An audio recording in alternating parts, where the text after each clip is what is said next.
There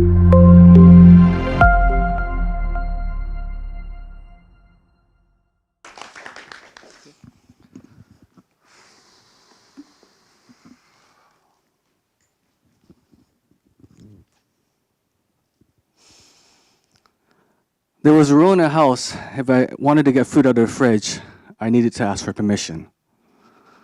Well, that rule I couldn't follow because my stomach made up its own mind. I was 7 years old and it's one hot sunny day.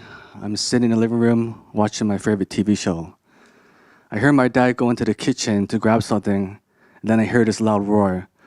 "Who took the last slice of cheese, Keith?" I instantly lifted off the couch and went into the kitchen and said, "Yes, Dad, it was me because I was hungry." My honesty was rewarded with a big slap in the face, and then another slap. Those slaps became blows to my body.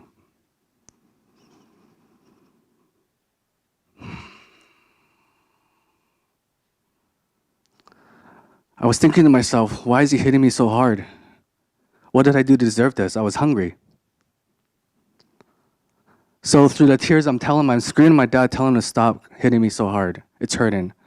I can see through the tears, my mom is asking my dad to stop hurting me, but he's not listening. So I end up leaving, running away. I booked it out the back door, down the alley, screaming and crying hysterically. My neighbor hears what's the commotion, so he comes running out. I'm crying, I'm wailing, I'm just hyperventilating. And my dad from behind screams at my neighbor, tells him to go back inside. It's none of his business, that he has the right to hit me. After a few exchanges, my neighbor goes back inside. My dad walks up to me and pulls me by the ear and drags me back home. And when I get to the door, he gives me one big kick in the ass. That's for running away from me. I was ashamed for not listening to my dad.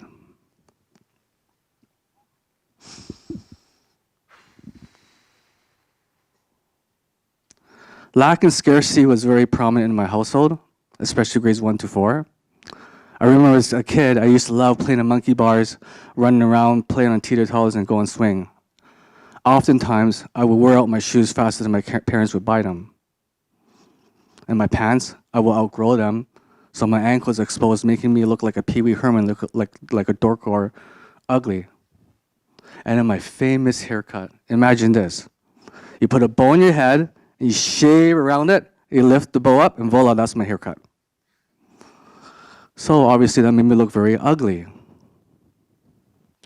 Because ugly and dorky, I was bullied lots in school, like a lot.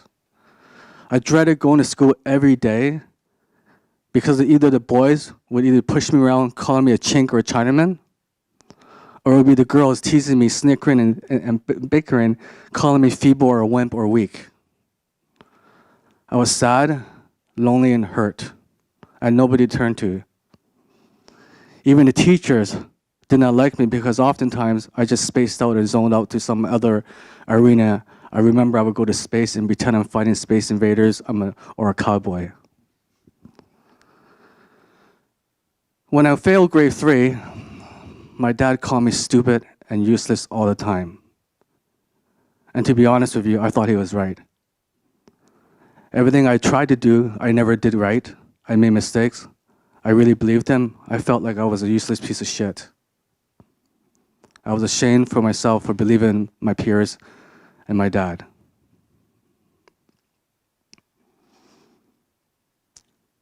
Grade 7. I had an opportunity to help myself to some money that I saw in the school office. I grabbed it, hid it in my jacket pocket, and ran outside and hid in some bushes to make sure I wasn't followed or seen. I took the bag out and saw the cash. I'd never seen so much money before. I just wanted to get some of the stuff that I always wanted as a kid, like a nice watch or some Transformer toys. I walked home, threw the bag away, and trying to figure out a way how I can hide that cash. I did find a little secret location between the foundation, just where my hand can just fit in. The next day, the school called my parents, and they suspected that I took the money. I said no, I denied everything. My dad didn't believe it. He ransacked the entire house for weeks.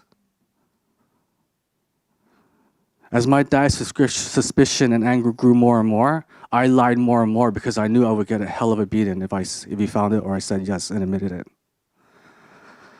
And then he found the money.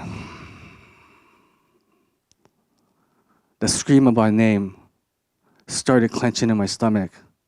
My legs were shivering as I'm walking down the stairs where I hid that money. And then I see him, his eyes, his glare, and the money in his hand. I was expecting a slap in the face, but instead I received blows, like severe deadly blows. That wasn't enough. He grabs a 2x4 and starts hitting me. I'm telling my dad, stop, Dad, please stop. I didn't mean to steal the money. I didn't mean to. Sorry, please stop. And my dad's yelling at me, die. You don't deserve to live. You are not my son. And that keeps going. At one point, he tells my mom to go upstairs and grab a knife. I'm going to kill him. My mom doesn't move. And then my dad grabs my head, and he starts bashing it against the concrete chimney, but not on the flat surface, but on a corner. Bang, bang, bang. I'm just like helpless. I'm in dismay. I'm in shock. I can't believe my dad's doing this to me. He's a monster. And then blood comes gushing out of my head.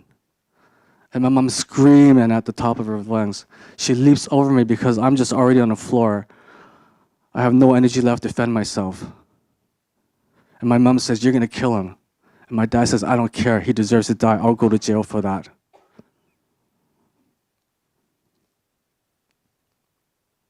I said to myself, how can my dad be such a monster? I didn't go to the hospital because my mom was scared shitless, fearing the police may ask questions. I could not move my arm. I could not wash my head for almost a month to wash that blood away.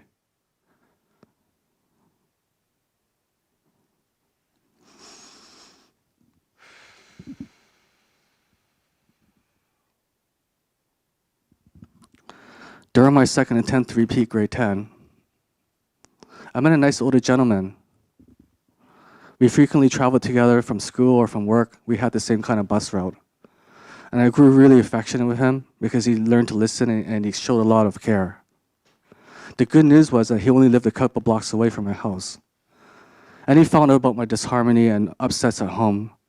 So he thought it'd be a good idea, with my parents' permission, that he could be my guardian till I finished and completed high school. My parents thought that was a great idea because they couldn't handle my attitude any longer. And plus my house was getting smaller as my sisters was growing up. So I stayed with him till I completed high school. And once in high school, I got attracted to the gang lifestyle. I wanted action suspense in my life. I got accepted to university, but I didn't go. I'd rather make money than stay in some boring classroom. My father figure did not approve, so I moved out of him to move in with a bunch of guys. And all these guys had wads of cash. They had driving nice cars, had the bling bling. I wanted to have what they had. So I ended up quitting my job, and I started dealing drugs just to pay for my lifestyle. Sooner or later, I felt that wad of cash in my pockets, and it felt good, it felt great. Then I started playing with the drugs I was dealing with. I preferred the high of heroin more than cocaine because it took me to a place of peace and ecstasy. I didn't experience any pain, no fear. I withdrew as my addiction to heroin got worse and worse. That's all I could think of was just my next high. There was no tomorrow, no day after, or 5 hours from now. I just wanted to find my next hit, my next fix. I withdrew first for the pleasure and then eventually for the shame. I didn't look good. I was so skinny. I even had to wear the long sleeve shirts just to hide the track marks on my arms.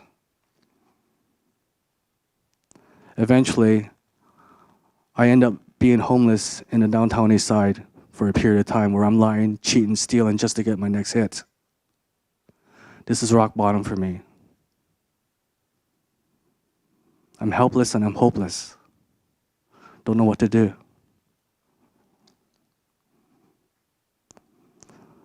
I've been in and out of jails many times for trafficking and possession. So when I go inside the jail, I get sicker than a dog. And when I get out, I try to find my next high to not get sick. Coming off of heroin, the withdrawal symptoms is severe. It's like a ton of bricks that's sitting on you. You're sweating, you're vomiting. Your gut is clenching and it's squeezing so hard, you can barely move. The downtown east side is a war zone where all drug addicts hang out. Back then, there were no such things as first responders or a drug injection site. If you'd OD, the likelihood of you dying is very high, very likely. I was always on edge. I'm in jail for the 6th time, and I've been there for months now. And I said to myself, I had it with this life of mine, no more. No more being homeless, no more lying, cheating, stealing. I wanted out. So I called my sister for help, and she somehow managed to agree for my parents to come back home. And she got me set up with some addiction counselor where I'd be on the methadone program. My sister sat beside me during all those meetings. I remember one day just bending over and crying, finally seeing that light at the end of the tunnel that I was looking for. That finally, this might work.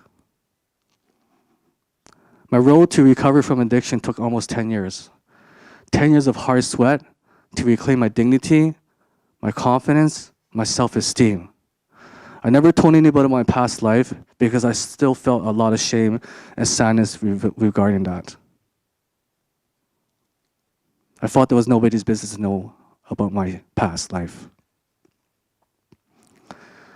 It's 2015 now. I'm happily married with my wife for 15 years. She's sitting right there, supporting me right now. Thank you. And with 2 beautiful kids, and I have 3 successful businesses. I was the owner of a pharmacy where we specialize in mental health and addiction services, which is a taxpayer-funded program. So what that meant is the government can come in anytime and do sporadic audits on our paperwork to make sure we were following 100%. Some examples, if I's had to be dotted, T's needed to be slashed, patient's birthday, name and signature all had to match. If they found any error, then the government had the right to claw back money. And I ran a successful business because I received these patients of mine that I once stood in with open arms. Whether they looked sick, disheveled, I just took them in with open arms. I felt connected to them.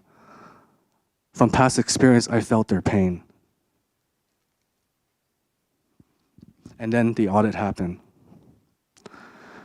When the final audit came back, we were presented with this enormous bill and the demand of full repayment right away. I felt I was bullied again.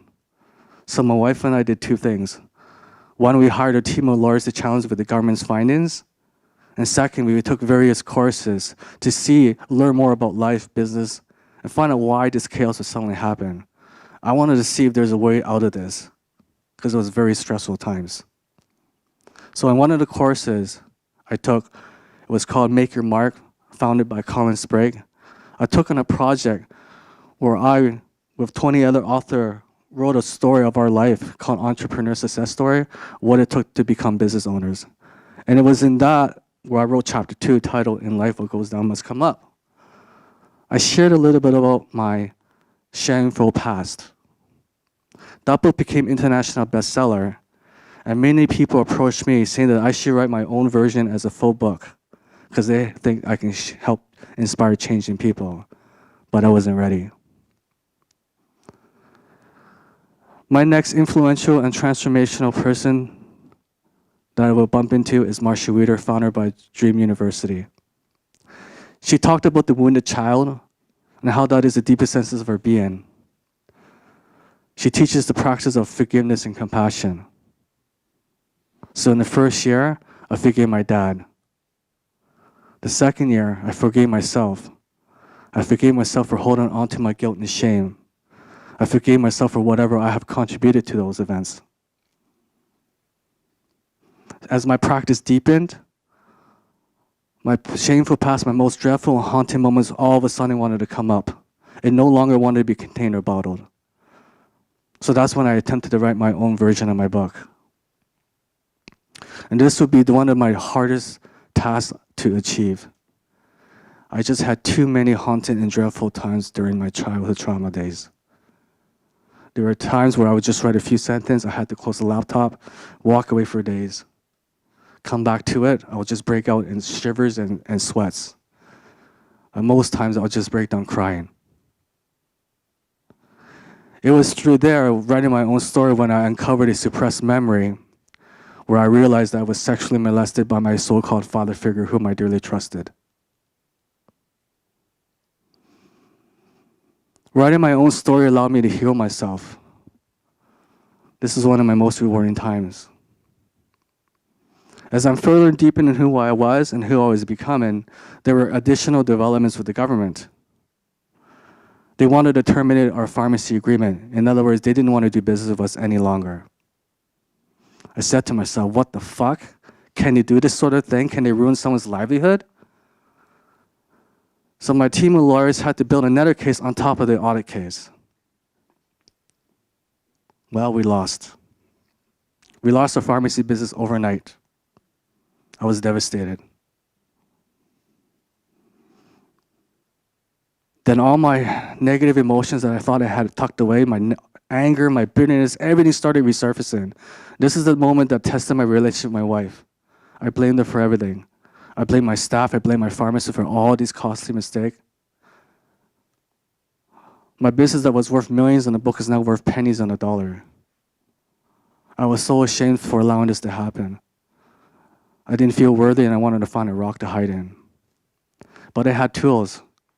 Thanks to Marsha's training, she taught something about love. And I thought I knew about love, like I love my wife dearly, I love my kids, but this love is different. This love brings in forgiveness, brings in compassion, allows one to move on. I realized that I can no longer play the self-blame and pity game. I had two choices. Do I continue to walk with my head down, blaming everybody, blaming life, or do I pick myself up, brush the dust off, and walk with my head high? The biggest lesson of this was that I needed to own this failure 100%. I own it. I survived thanks to Marsha's training, and Helen, my wife, remained headstrong, keeping me straight. Today, I'm the co-founder of a clinic called Total Vitality Center. I'm 8 months away from becoming a doctor in integrative and natural medicine. My mission is to teach, inspire, and empower people to become proactive with their health. I'd like to take a moment to share my dissertation thesis. It is in my thesis to heal one's opioid addiction, is to mend one's trauma using the supramental laws of love, compassion, and forgiveness. I'm here today talking about shame. I believe it is these moments in my life that are most rewarding because I believe they are gifts from the universe. I wouldn't be here standing today if I didn't have these experiences. For me, rather than push shame away, I embrace it. I embody it with love, compassion, and forgiveness. There's nothing I can do to turn off or erase those moments. Shame is close to me because it's a part of me, so I cuddle it. They're learning tools for me to live my life with joy, abundance, and happiness. Shame is not my enemy, but rather shame is my best friend. Thank you.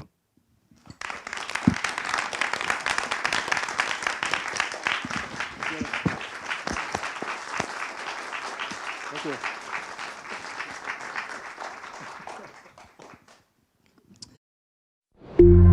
you.